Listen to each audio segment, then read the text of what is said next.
যারা আজকের আলোচনায় অংশ নিয়েছেন, আপনারা আগামীকাল এবং পরশুদিনের আলোচনায় অংশ নেবেন ইনশাআল্লাহ। আমাদের সামনে বেশ দীর্ঘ আলোচনা রয়েছে। আমি মূলত আজকে যা আলোচনা করব এক ঝলকে তা সংক্ষেপে সবাইকে জানিয়ে দিতে চাই। আমি সাধারণত উচ্চাকাঙ্ক্ষা নিয়ে শুরু করি যে নির্দিষ্ট একটি লক্ষ্যমাত্রায় আলোচনা শেষ করব, তবে সময় ফুরিয়ে যাওয়ায় কখনোই সে পর্যন্ত পৌঁছতে পারি না। কিন্তু আমি আশা করাটা অব্যাহত রাখবো ইনশাআল্লাহ। তো ধারাবাহিক এই আলোচনাটির উদ্দেশ্য হল হজ মৌসুম সমাগত, আর অবশ্যই একজন মুসলিমের আধ্যাত্মিক বৎসরের দুইটি উপলক্ষের মধ্যে হজ অন্যতম। উপলক্ষ দুটি হল রমজান মাস এবং হজ, যখন আমরা উল্লেখযোগ্য কিছু বিষয় উদযাপন করে থাকি। এই উভয় উপলক্ষ থেকে বেশ কিছু শিক্ষণীয় বিষয় রয়েছে, আর বিশেষভাবে হজের প্রসঙ্গ যখন আসে, আমরা হজের শিক্ষা এবং ঐতিহ্যকে ইব্রাহিম আলাইহিসসালামের সাথে যুক্ত করে থাকি। তিনি কাবা ঘর নির্মাণ করেছেন। এছাড়াও কুরবানি এবং অন্যান্য আনুষ্ঠানিকতাগুলো সরাসরি ইব্রাহিম আলাইহিসসালামের সাথে সম্পর্কযুক্ত। সেজন্যই হজের ঘটনাগুলোর সাথে সম্পর্কিত ইব্রাহিম আলাইহিসসালামের আদর্শ বিষয় খুতবা, আলোচনা এবং নসিহত অহরহ মুসলিমদের মাঝে দেখবেন। কিন্তু আমি মনে করি সেই সমীকরণে আরও একটি বিষয় যোগ করা উচিত। আমরা অবশ্যই ইব্রাহিম আলাইহিসসালামকে নিয়ে কথা বলবো, কিন্তু তাকে নিয়ে আলোচনাটি থাকবে ধারাবাহিক এই আলোচনার একেবারে শেষের দিকে। আমি মনে করি আমাদেরকে শুরু করতে হবে স্বয়ং রাসূল সাল্লাল্লাহু আলাইহি ওয়াসাল্লামের জীবনী থেকে। আমি এই ধারাবাহিক আলোচনার নাম দিয়েছি হজের পথ পরিক্রমা, রাসূল সাল্লাল্লাহু আলাইহি ওয়াসাল্লামের হজের পথ পরিক্রমা। কারণ আমাদেরকে বুঝতে হবে যে কিভাবে আমরা এখানে আসলাম, কিভাবে আমরা হজ পর্যন্ত এই অবস্থানে পৌঁছলাম। একটি দৃষ্টিকোণ থেকে আপনি এটাকে প্রধান লক্ষ্যগুলোর একটি মনে করতে পারেন, যদি এটা একমাত্র লক্ষ্য নাও হয়ে থাকে। রাসূল সাল্লাল্লাহু আলাইহি ওয়াসাল্লামের জীবনের অন্যতম মিশন ছিল হজ প্রতিষ্ঠা করা, যার অর্থ আসলে স্বয়ং ইসলামকে প্রতিষ্ঠা করা। তো হজকে প্রকৃত অর্থে প্রতিষ্ঠিত হতে হলে কাবা ঘরে রক্ষিত মূর্তিগুলোর ধ্বংস অনিবার্য ছিল। হজের উদ্দেশ্যটি প্রতিষ্ঠিত হওয়ার জন্যই ইব্রাহিম আলাইহিসসালাম কাবা ঘর নির্মাণ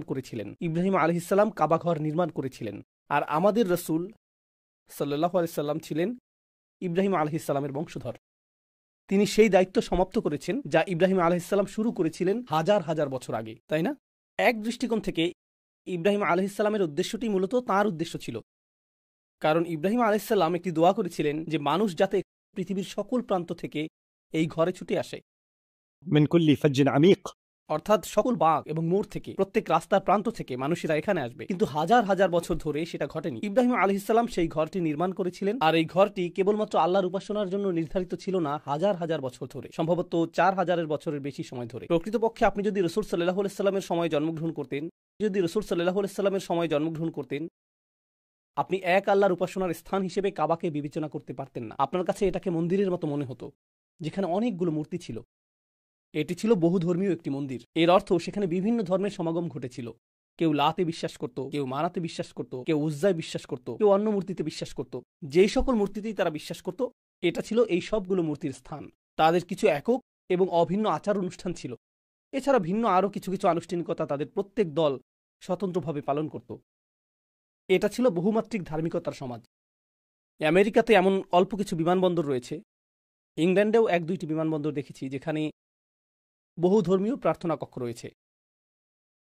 সেখানে থাকে কোরআন, বাইবেল, তাওরাত, হিন্দুদের বেদ। তাকের মধ্যে এই সবগুলো ধর্মগ্রন্থ পাশাপাশি থাকে। দেয়ালগুলোতে তারা কিছুই ঝুলায় না, সেগুলো ফাঁকা থাকে। তো আপনি হয়তো নামাজ পড়ছেন, তখনই অন্য কেউ যিশুর কাছে প্রার্থনা করছে, অন্য কেউ হয়তো সেন্ট নিকোলাসের কাছে প্রার্থনা করছে, আর অন্য কেউ হয়তো তার হিন্দু দেবতাকে ডাকছে, অথবা একাধিক দেবতাকে ডাকছে। সবকিছু একই কক্ষে, একই সময়ে। কাবার অবস্থাও এরকম হয়ে গিয়েছিল, আর অনেক অনেক শতাব্দী ধরে এটা এভাবেই ছিল, রাসূল সাল্লাল্লাহু আলাইহি ওয়াসাল্লামের আবির্ভাবের পূর্ব পর্যন্ত।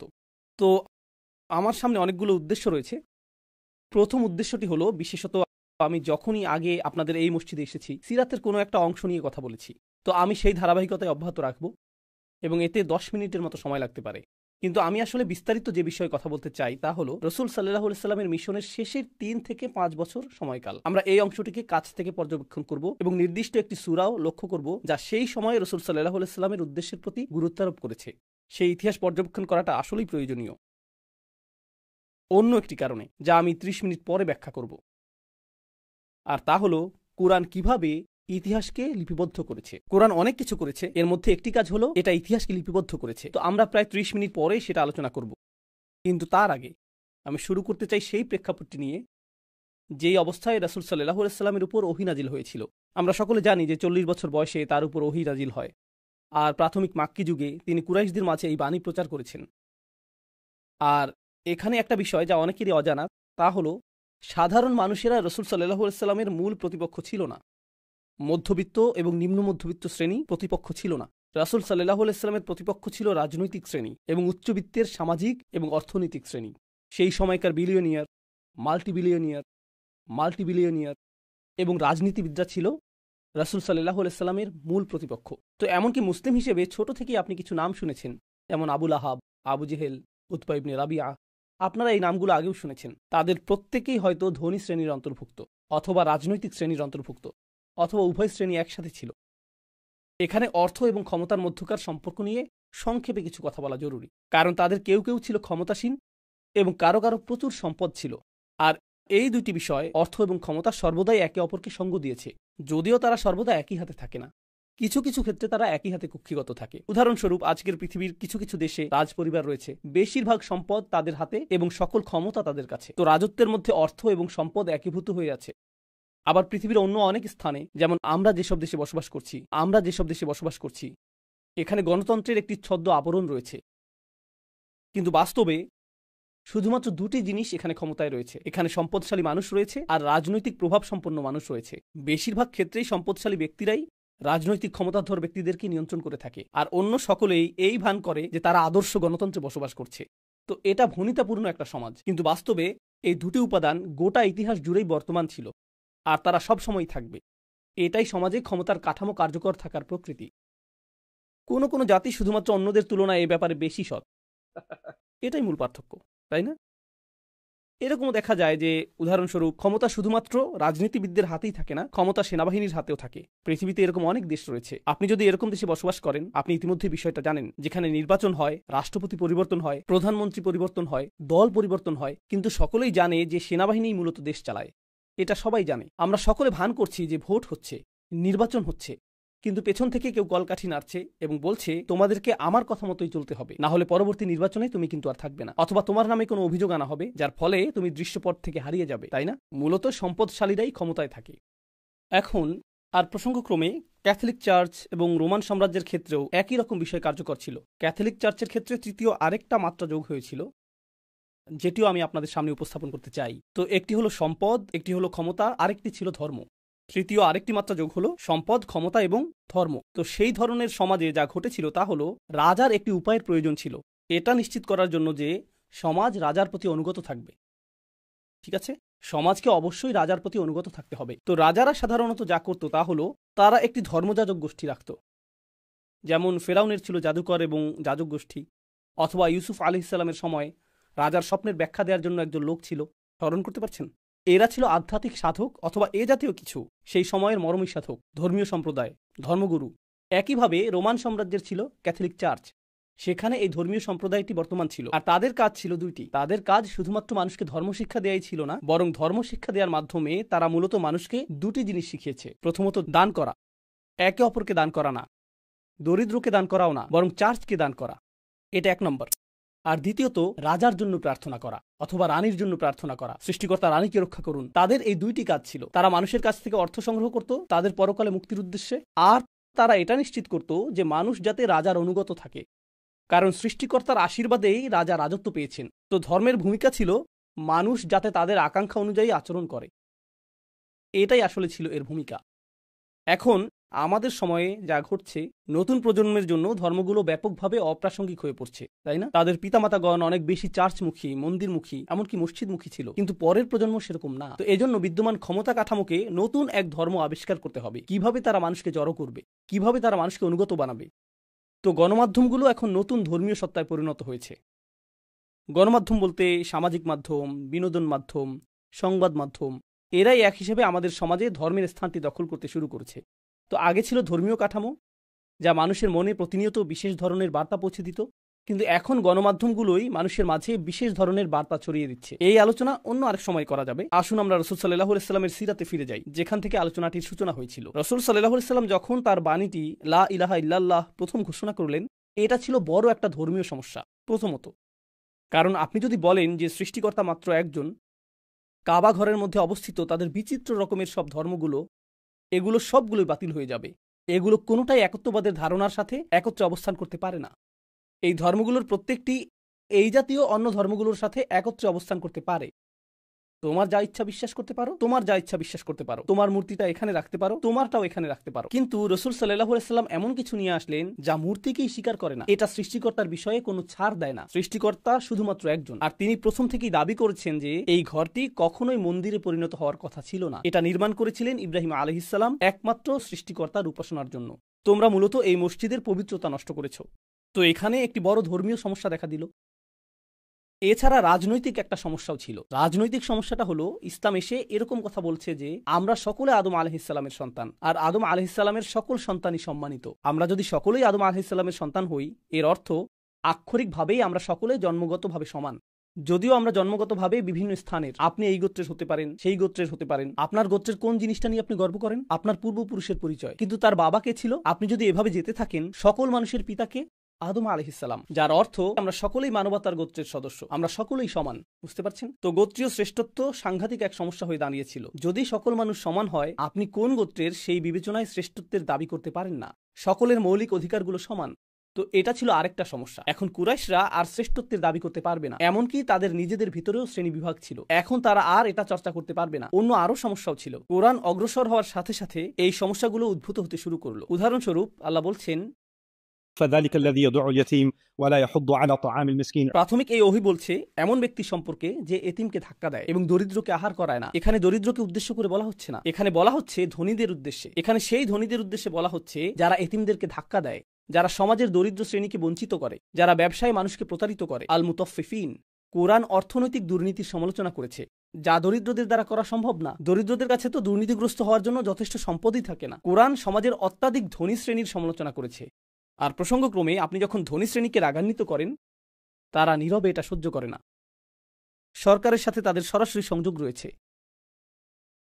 তো ধনী শ্রেণী তাদের অভিযোগ কর্তৃপক্ষকে প্রদান করে, আর কর্তৃপক্ষ বলে আমরা ব্যবস্থা গ্রহণ করছি, আমরা তার পেছনে কিছু গুন্ডা লেলিয়ে দেব, তাকে রাস্তার মাঝে ধোলাই করা হবে, চিন্তা করবেন না, আপনার নাম কলঙ্কিত হবে না, আপনি এর বাইরে থাকুন, আপনার পক্ষ থেকে আমরাই ব্যবস্থা গ্রহণ করছি। এটা হলো পরোক্ষ উপায়ে কাজ সমাধা করার একটি উপায়। তো অর্থ, ধর্ম, ক্ষমতা এগুলো একটি অপরটির সাথে জড়িত। কুরআন আসলো এবং এটা এই সবগুলোকেই ছিন্ন ভিন্ন করা শুরু করলো। এমন কিছু বিষয় রয়েছে যা ঐতিহাসিক প্রেক্ষাপট থেকে আপনাকে উপলব্ধি করতে হবে, আর তা হলো কুরাইশরা কিছুদিন আগেই আমুল ফিল নামক একটি ঘটনা প্রত্যক্ষ করেছে। হস্তি বাহিনীর বিখ্যাত সেই ঘটনাটি। এর কারণ মক্কা নগরী আব্রাহার জন্য সমস্যার কারণ হয়ে দাঁড়ালো। ইয়েমেন থেকে আব্রাহা কেন মক্কা নগরীতে সমস্যা দেখতে পেল? কারণ কাবা ছিল একটি ধর্মীয় কেন্দ্র। তো অত্র এলাকার সকল গোত্র যখন তাদের ধর্মীয় শ্রদ্ধা প্রদর্শন করতে চাইত, তখন তারা কোথায় যেত? তারা কাবা ঘরে যেত। আর এই কারণেই কাবা ধর্মীয় পর্যটনেরও কেন্দ্রবিন্দুতে পরিণত হয়েছিল। এটাকে ধর্মীয় পর্যটন হিসেবেই উল্লেখ করলাম। তো প্রচুর মানুষ সেখানে আসতো, অবস্থান করত, উপাসনা করত। এর ফলে মক্কার আপ্যায়ন শিল্প, হোটেল শিল্প এগুলো সমৃদ্ধ হচ্ছিল। মক্কাবাসী বেশ ভালো অর্থ উপার্জন করছিল চারপাশ থেকেই মানুষ আসার কারণে।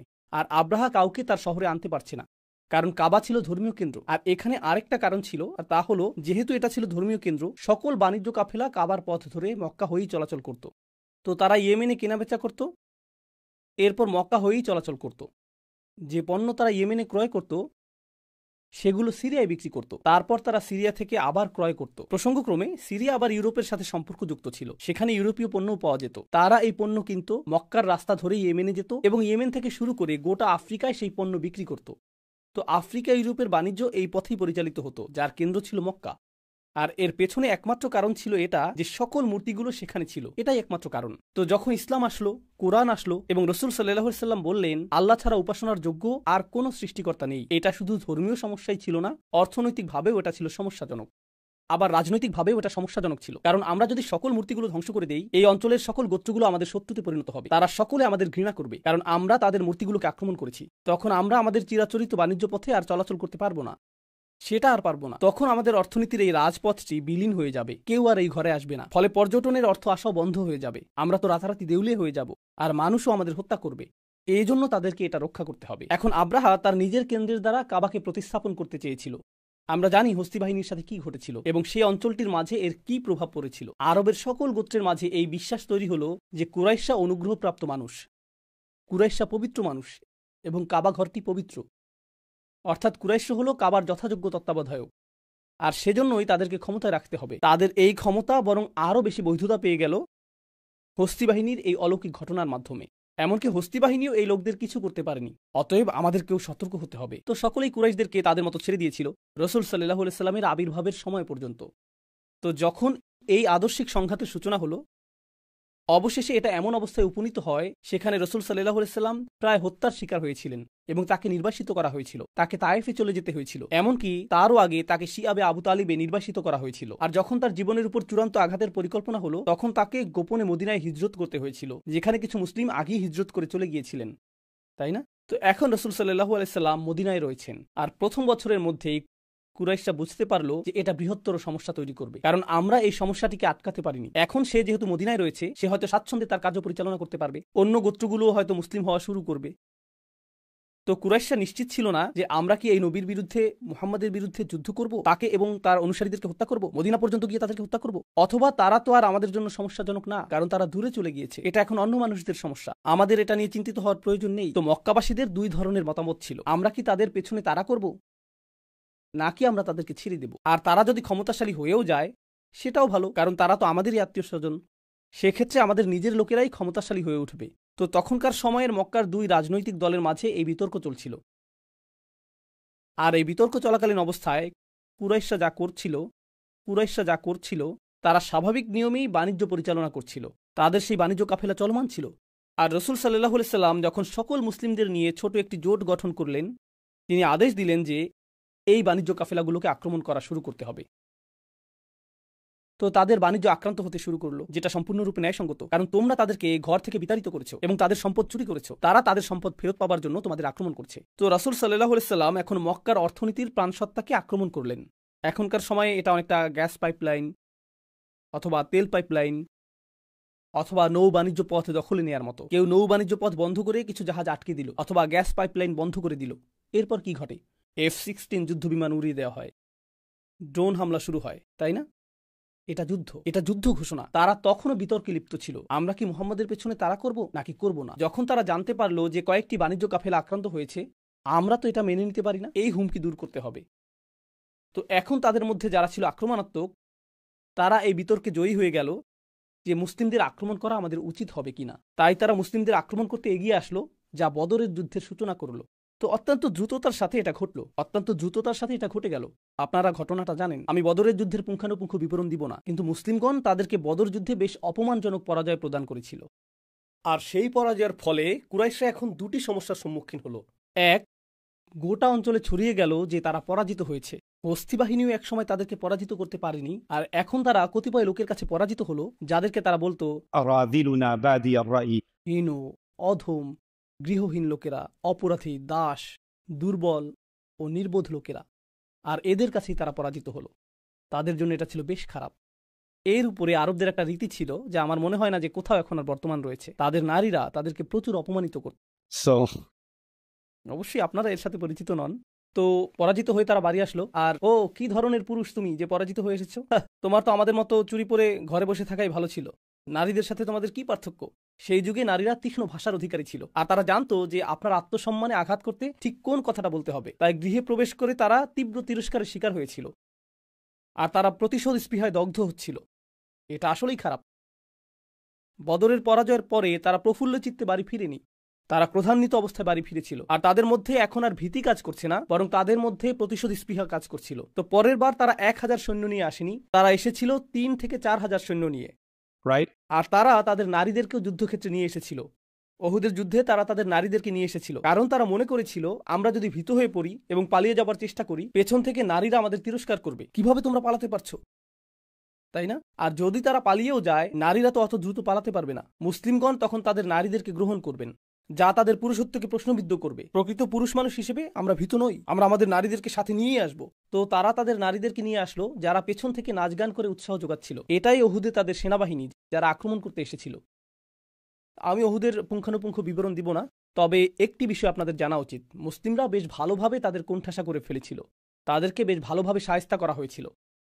খেলায় দুর্বল প্রতিপক্ষ যেভাবে ধরাশায়ী হয়, যুদ্ধের ময়দানেও তাদের অবস্থা ঠিক সেরকম হয়ে গিয়েছিল। তো যখন সেটা ঘটছিল, কুরাইশরা আশ্রয়ের জন্য পাহাড়গুলোতে ছুটে যাচ্ছিল, কিন্তু পেছনে কারা ছিল?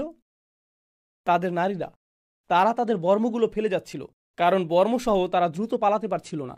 তো তাদের বর্মগুলো ফেলে যাচ্ছিল, কারণ সেগুলো ছিল বেশ ভারী, আর তারা পাহাড়ের দিকে পালিয়ে যাচ্ছিল। নারীরা সেখানেই দাঁড়িয়েছিল, আর তারা নারীদের পাশ দিয়েই পালাচ্ছিল। নারীদের ছাড়াই তারা পাহাড়ের দিকে ছুটে যাচ্ছিল। আর নারীদের অবস্থা ছিল, আমাদের জন্য অপেক্ষা করো। নারীরা তো পুরুষদের মতো দ্রুত পালাতে পারে না, তাই তারা পেছনে পেছনে পালাতে লাগলো। আর সাহাবীগণ উল্লেখ করছেন, যখন আমরা তাদের পিছু ধাওয়া করছিলাম, আমরা নারীদের পায়ের গোড়ালির পেছনের অংশ দেখতে পেলাম, যারা পোশাক উপরে তুলে ধরে পালাচ্ছিল পাহাড়ের উদ্দেশ্যে। এটা ছিল উহুদের প্রথমার্ধ। তারপরের ঘটনা তো আপনারা জানেন। মুসলিম তীরন্দাজগণ যখন বর্ম এবং তলোয়ারগুলো মাটিতে পড়ে থাকতে দেখলেন, তাদের অনেকেই নিজেদের অবস্থান ত্যাগ করলেন। আর খালিদ ইবনে ওয়ালিদ তখনও মুসলিম হননি। তিনি ঘুরে এসে পিছন দিক থেকে তাদের উপর আক্রমণ করলেন। আর সেই অবস্থায় রাসূল সাল্লাল্লাহু আলাইহি সাল্লাম প্রায় নিহত হওয়ার উপক্রম হয়েছিলেন। তার মুখমণ্ডলের 3টি স্থানে আঘাতপ্রাপ্ত হয়েছিলেন। তিনি জ্ঞান হারিয়ে ফেলেছিলেন। সেদিন তার জীবনের উপর একাধিক আঘাত এসেছিল। আর এটা ছিল কুরাইশদের জন্য তথাকথিত প্রথম বিজয়। আর যুদ্ধের পরে তারা আজে বাজে অনেক কথা বলেছিল। لنا العزى ولا عزى لكم. আমাদের উজ্জা দেবী রয়েছে। প্রসঙ্গক্রমে উজ্জা শব্দটি আল আযু এর স্ত্রীবাচক শব্দ, যা এসেছে আজিজ থেকে। আল্লাহর নাম হলো আল আজিজ। আল আযু হলো যার শক্তি সবচেয়ে বেশি। আল উজ্জা অর্থ সেই কল্পিত দেবী যার শক্তি সবচেয়ে বেশি। لنا العزى ولا عزى لكم. আর আল্লাহ কোরআনে একটি আয়াতের দ্বারা এর জবাব দিয়েছিলেন। ذلك بأن الله مولى الذين آمنوا وأن الكافرين لا مولى لهم. আল্লাহ ইমানদারদের মাওলা, আর কাফিরদের কোনো মাওলা নেই। যাই হোক, এরপর তারা চলে গেল। সেদিন তারা হামজা রাদিয়াল্লাহু তাআলা আনহুর দেহ বিকৃত করেছিল। 70 জন অত্যন্ত গুরুত্বপূর্ণ সাহাবীকে হত্যা করা হয়েছিল। আপনাকে এখানে মূল বিষয়টি বুঝতে হবে, যেদিকে আমরা আলোচনাকে নিয়ে যেতে চাই।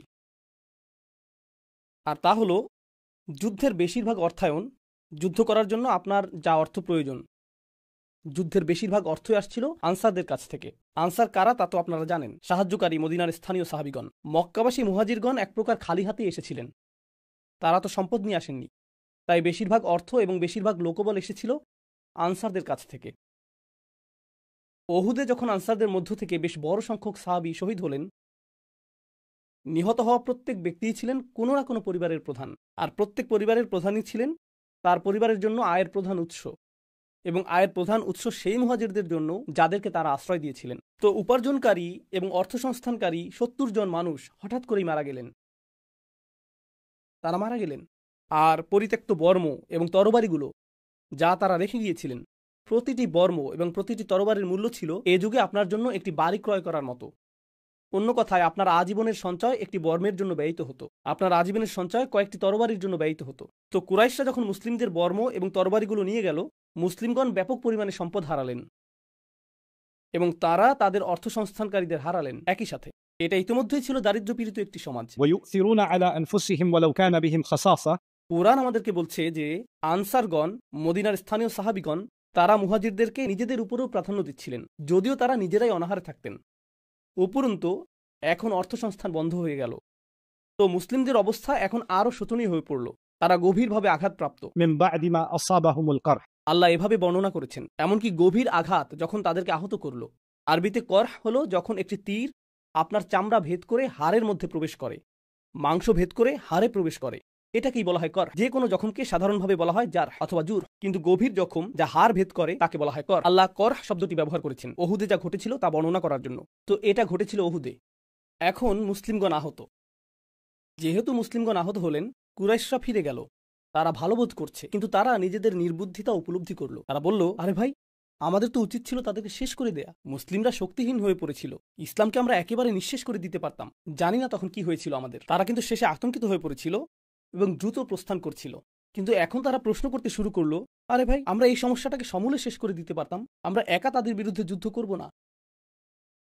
কারণ মক্কার প্রেক্ষাপট বিবেচনায়, কুরাইশদের দৃষ্টিকোণ বিবেচনায় তারা ছিল সৌভাগ্যবান।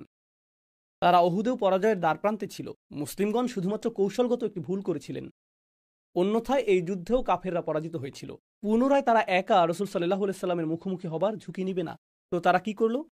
তারা সেই অঞ্চলের আহবাস এবং বিভিন্ন গোত্রের সাথে আলোচনা শুরু করল এবং বলল, দেখো, ইসলাম আমাদের জন্য সমস্যাজনক। আমরা ইতিমধ্যেই এই লোকদের সাথে 2 বার যুদ্ধে জড়িয়েছি, মুহাম্মদ এবং তার অনুসারীদের সাথে। আমরা সাল্লাল্লাহু আলাইহি সাল্লাম বলি, তারা বলে না। তো সে এবং তার অনুসারীরা আমাদের জন্য সমস্যা হয়ে দাঁড়িয়েছে। কিন্তু তারা শুধুমাত্র আমাদের সমস্যা হয়েই থাকবে না, তারা তোমাদের জন্যও সমস্যাজনক হয়ে দাঁড়াবে। তো তোমরা যদি চাও, আমরা সকলেই হাত মিলাবো এবং সকলে একসাথে এই সমস্যাকে শেষ করে দিব। আমরা আমাদের ব্যাপক সংখ্যা দিয়েই তাদেরকে পরাজিত করে দিব। আমরা সম্মিলিত জোট তৈরি করব, কাফেরদের জাতিসংঘ বানাবো। And we'll get up. আর আমরা যাব এবং তাদের একসাথে চূড়ান্ত আঘাত করব, কারণ তারা সংখ্যায় আমাদের চেয়ে কম। আর প্রসঙ্গক্রমে সম্মিলিত আক্রমণের পেছনে তারা যে কারণ দেখিয়েছিল তা হলো এরা তোমাদের জন্য পরবর্তীতে সমস্যাজনক হয়ে দাঁড়াবে। অন্য আরেকটি কারণ তারা দেখিয়েছিল তা হলো, দেখো আমরা তাদের সাথে 2 বার যুদ্ধ করেছি, যুদ্ধক্ষেত্রে যাওয়াটা উত্তম সিদ্ধান্ত হবে না, বরং তাদের শহরটিকে আমরা আক্রমণ করব। কোন শহরের কথা তারা বলছে? মদিনা। যখন আপনি কোনো শহরে সামরিক অভিযান চালান, এটা যুদ্ধক্ষেত্রে পরিচালিত সামরিক অভিযানের তুলনায় সম্পূর্ণ ভিন্ন। যুদ্ধক্ষেত্রে উভয় পক্ষে কে মারা যায়? সৈনিকরা। শহরের ক্ষেত্রে কে মারা যাবে? নারী, পুরুষ, শিশু, নিরীহ জনগণ, সম্পদের ক্ষতি। এটা হবে একটা গণহত্যা। গণহত্যা করতে তাদের কোনো সমস্যা নেই। তাদের বক্তব্য এরকম, চলো মদিনায় যাই এবং প্রতিটি নারী, পুরুষ এবং শিশুকে হত্যা করি। আসো তাদের সবকিছু শেষ করে দিই, আর তারপর গোটা শহরটি আমাদের যুদ্ধলব্ধ সম্পদে পরিণত হবে। এই সম্পদ আমরা সকলে ভাগাভাগি করে নিব। মুসলিমরা কিন্তু ইতিমধ্যেই আহত, তাদের আত্মরক্ষার সামর্থ্য ক্ষীণ, তাদের অনেক অস্ত্রশস্ত্র আমাদের হাতেই রয়েছে। এটাই আক্রমণের মোক্ষম সময়। আর আশেপাশের অনেক গোত্র মনে করলো এটা তো অর্থের সহজ সংস্থান। হ্যাঁ, আমিও আছি, আমরা এর পক্ষে মত দিচ্ছি, আমরাও কিছু সৈন্য প্রেরণ করব। তারা তাদের জনগণকে বুঝ দিয়েছিল। জানেন তারা কি বলে বুঝ দিয়েছিল? আমরা আমাদের চিরাচরিত জীবনধারাকে সংরক্ষণের চেষ্টা করছি, কারণ মুহাম্মদ হলো আমাদের জীবনধারার জন্য হুমকি স্বরূপ। আমরা আরব উপদ্বীপে স্বাধীনতাকে রক্ষা করার চেষ্টা করছি, আমরা বহু ঈশ্বরের এই গণতন্ত্রকে রক্ষা করার চেষ্টা করছি। এটাই তাদের জনগণকে বলেছিল। কিন্তু তাদের গোপন বৈঠকে আক্রমণটা কিসের জন্য ছিল? শুরু থেকে শেষ পর্যন্ত অর্থ সম্পদ। এটাই তাদের উদ্দেশ্য, এটাই একমাত্র প্রাপ্তি, তাই না? আপনি যদি সাম্প্রতিক ইতিহাস নিয়ে অধ্যয়ন করেন, আপনি প্রকৃত ঘটনা, প্রকৃত ইতিহাসের সাথে সংবাদ মাধ্যমের বর্ণনার পার্থক্য দেখতে পাবেন। সংবাদ মাধ্যমগুলো বলছিল যে আমরা ইরাক আক্রমণ করছি গণতন্ত্রের প্রসার ঘটানোর জন্য, অথবা আমরা আফগানিস্তান আক্রমণ করছি তথাকথিত গণতন্ত্র এবং মানবাধিকারের প্রসার ঘটানোর জন্য, আমরা তাদের উপর বোমা নিক্ষেপ করব, কারণ বোমা নিক্ষেপ করলে তারা আধুনিক হয়ে উঠবে। এটাই আধুনিকতার শিক্ষা, প্রগতিশীলতার শিক্ষা, বিস্ফোরণের মাধ্যমে শিক্ষা, তাই না? এভাবেই তারা এটা করে থাকে। কিন্তু বাস্তব অবস্থাটা কি ছিল? বাস্তব অবস্থাটা ছিল, এখানে রাশিয়ানরা ছিল, ওখানে গ্যাসের পাইপলাইন ছিল, সেখানে তেলের খনি ছিল। সেই সময়কার তেলের মূল্য, আপনি যদি ইরাক যুদ্ধের সময়কার তেলের মূল্য এবং জ্বালানির মূল্য পর্যবেক্ষণ করেন, সেই অঞ্চলগুলোর কৌশলগত মিত্রদেরকে দেখেন এবং আফগান যুদ্ধের অর্থনৈতিক প্রভাব যদি পর্যালোচনা করেন, তখন দেখবেন যে এর সাথে জাতীয় নিরাপত্তার কোনো সম্পর্ক ছিল না, আর গণতন্ত্রের সাথেও এর সম্পর্ক নেই।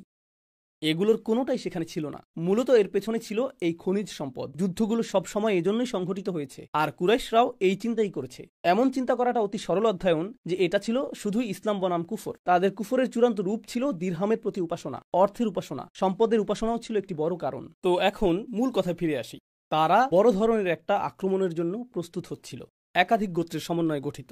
প্রতিটি গোত্রকে আপনি বলতে পারেন এক একটি দল। আরবিতে দল বোঝাতে হিজব শব্দটি ব্যবহৃত হয়, আর তাদের সমষ্টিকে বলা হয় আহজাব।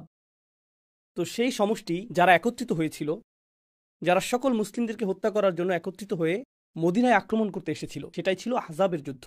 আর এর উপর মন্তব্য করে নাজিল হয়েছিল সূরা আহজাব। কুরআনের 33 নম্বর এই সূরাটি এই পরিস্থিতি নিয়েই মন্তব্য করেছে। আমি আপনাদেরকে সংক্ষিপ্ত কিছু পয়েন্ট বলবো। এই পরিস্থিতিতে কি ঘটেছিল? প্রথমত, কিছু বর্ণনা অনুযায়ী তারা এবার 10,000 সৈন্য নিয়ে আসলো। তো 10,000 সৈন্য আসছে। আপনারা জানেন যে সালমান আল ফারিসির পরামর্শ ছিল একটি পরীক্ষা খনন করা, যা তাদের সহজে প্রবেশ করাকে বাধাগ্রস্ত করবে, কারণ মদিনা প্রাকৃতিকভাবেই পেছন দিক থেকে এবং দুপাশ থেকে পর্বত দ্বারা সুরক্ষিত। তো সামনের দিক থেকেই পরীক্ষা খনন করতে হবে, আর এই পরীক্ষা খনন করতে হবে 6 দিনে। 6 দিনে। তো গোটা শহরটি রাসূল সাল্লাল্লাহু আলাইহি সাল্লামের নির্দেশনা অনুযায়ী এই খনন কাজে ব্যস্ত ছিল। তো এটা ঘটল। এটা ছিল 5ম হিজরির শাওয়াল মাস, আর আল্লাহ কোরআনে এই ব্যাপারে উল্লেখ করেছেন, ইয়া আইয়ুহাল্লাযীনা আমানু উযকুরু নি'মাতাল্লাহি আলাইকুম, হে ঈমানদারগণ, তোমাদের উপর আল্লাহর অনুগ্রহের কথা স্মরণ করো। ইয জাআতকুম জুনুদ, যখন বাহিনীগুলো তোমাদেরকে আক্রমণ করতে এসেছিল, একটি বাহিনী না, বরং জুনুদুন, ফাআরসালনা আলাইহিম রিহান ওয়া জুনুদান লাম তারাউহা। তো এরকমটা ঘটেছিল প্রাচীনকালে। যখন আপনি কোনো দুর্গ অথবা সুরক্ষিত শহর আক্রমণের চেষ্টা করতেন, আপনি শহরের চারপাশে অবরোধ তৈরি করতেন, আপনি সরাসরি আক্রমণের চেষ্টা করতেন না, কারণ তারা সুরক্ষিত। তখন কি ঘটবে? এক সময় দুর্গের ভিতর খাদ্য সংকট দেখা দিবে, তাদের উপায় উপকরণ সংকট দেখা দিবে, তারা অনাহারে থাকতে শুরু করবে এবং আত্মসমর্পণ করবে। তো আপনি শুধু বাইরে থেকে অপেক্ষা করেন যাতে তারা খাদ্য সংকটে পড়ে, আর তারপর তারা আত্মসমর্পণ করবে। এভাবেই অতীতকালে দুর্গ অথবা সুরক্ষিত শহর জয় হতো। তো কুরাইশরা চিন্তা করছিল, আমরা শুধু শহরের বাইরে অপেক্ষা করব। এটা ঠিক যে আমরা পরীক্ষা অতিক্রম করতে পারছি না, আমরা চেষ্টা করেছি, আমাদের শুধু অপেক্ষা করতে হবে। এক সময় তাদের খাদ্য এবং পানীয়ের জোগান নিঃশেষ হয়ে যাবে, আগে অথবা পরে তাদেরকে বেরিয়ে আসতেই হবে, আর যখন তারা বের হবে আমরা তাদেরকে ধরে ফেলবো। তো তারা অপেক্ষা করছিল। কিন্তু সেখানে কি শুধুই কুরাইশরা ছিল? তারা অনেকগুলো গোত্র সাথে করে নিয়ে এসেছিল, তাই না? এই গোত্রগুলো সবাই প্রচুর অর্থ ব্যয় করেছে এখানে এসে সেনা ছাউনি স্থাপনের জন্য। সেনা ছাউনি স্থাপন করাটা ব্যয়বহুল। তাঁবু খাটানো, পশুদের খাবারের সংস্থান, সৈন্যদের খাবারের ব্যবস্থা, সব কিছুর নিরাপত্তা রক্ষা, খাবার রান্না করা, অসুস্থ সৈনিকদের জন্য জরুরি হসপিটালের ব্যবস্থা করা, তাদের অস্থায়ীভাবে গোটা একটা শহর স্থাপন করতে হয়, আর তাদেরকে সেখানে অবস্থান করতে হয় সপ্তাহের পর সপ্তাহ। মুসলিমগণ যখন মদিনাতে অবরুদ্ধ হয়েছিলেন তখন আল্লাহ কি করলেন? আল্লাহ কোরআনে বলেছেন, فأرسلنا عليهم ريحا আমরা তাদের বিরুদ্ধে একটি বাতাস প্রেরণ করলাম। তো মরুভূমিতে যখন বালি ঝড় আসে তখন মানুষের চোখে বালি প্রবেশ করে, মানুষের মুখে বালি প্রবেশ করে, এটা পশুদের চোখে প্রবেশ করে। এই বাতাস সেই চুলাগুলোকে উল্টে দেয় যেখানে খাবার রান্না হচ্ছিল। এরপর তাঁবুতে আগুন ধরে যায়, ঘোড়াগুলো দৌড়ে চলে যায়, আর উটগুলো ছুটাছুটি করতে থাকে। তারা এটা নিয়ন্ত্রণ করতে পারে না, এটা নিয়ন্ত্রণের বাইরে চলে যায়। অবস্থা এমন হয় যে কোনো কোনো গোত্র হাল ছেড়ে দিতে থাকে। আমরা ভেবেছিলাম এটা অর্থসংস্থানের সহজ উপায়, কিন্তু এখন আমাদের মনে হচ্ছে ফিরে যাওয়াটাই উত্তম।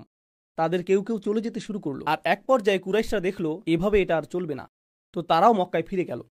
যুদ্ধ আসলে সংঘটিত হয়নি, তাদের সমগ্র প্রচারণাটি ব্যর্থ হয়ে গেল। প্রচারণাটির উদ্দেশ্য ছিল গণহত্যা, কারণ তারা শহরের ভিতরে প্রবেশ করবে এবং সেনা অভিযান পরিচালনা করবে। কিন্তু সেই প্রচারণাটি ব্যর্থ হলো এবং তারা ফিরে গেল। এখন ফলশ্রুতিতে যা ঘটল, কুরাইশদের ভাবমূর্তি চরমভাবে ক্ষুণ্ণ হলো, কারণ এখন তারা শুধুমাত্র মুসলিমদের কাছে 3 বার পরাজিতই হয়নি, বরং তারা অন্য গোত্রগুলোরও প্রচুর অর্থ বিনষ্ট করেছে। তোমাদের কথা সেখানে যেতে সম্মত হয়েছিলাম, কারণ এটা হবে অর্থ উপার্জনের সহজ পন্থা। সহজ পন্থা।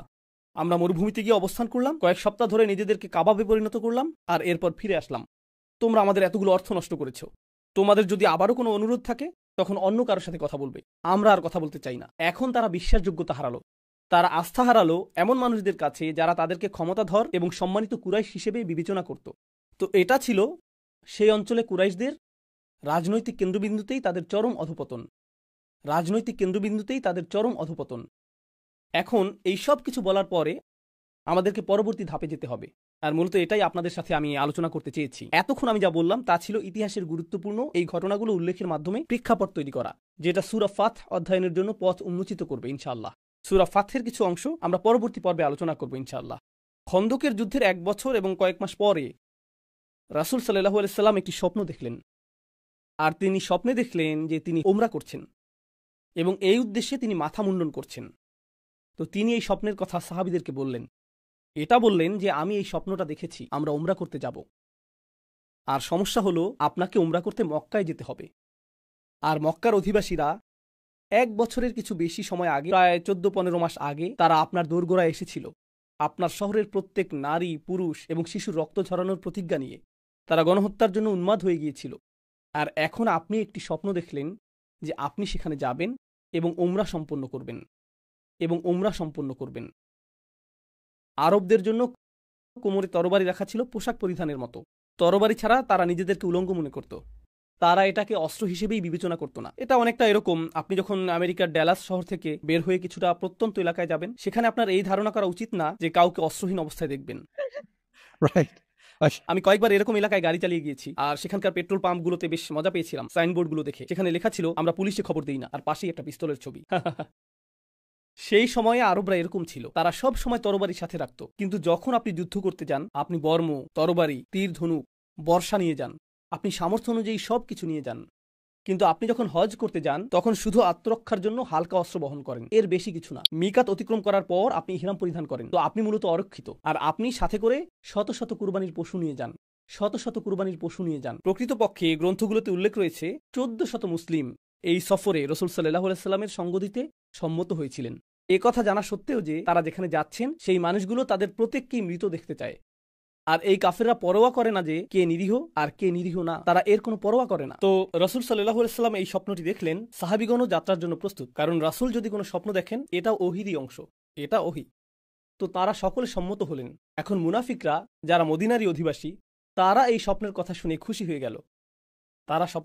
অত্যন্ত খুশি হয়ে গেল, কারণ তারা ভাবছিল ও মক্কাবাসী তোমাদের হত্যা করতে এখানে এসেছিল, কিন্তু তারা তা করতে পারেনি। এখন তোমরা নিহত হওয়ার জন্য নিজেরাই সেখানে যাচ্ছ, এটা অসাধারণ।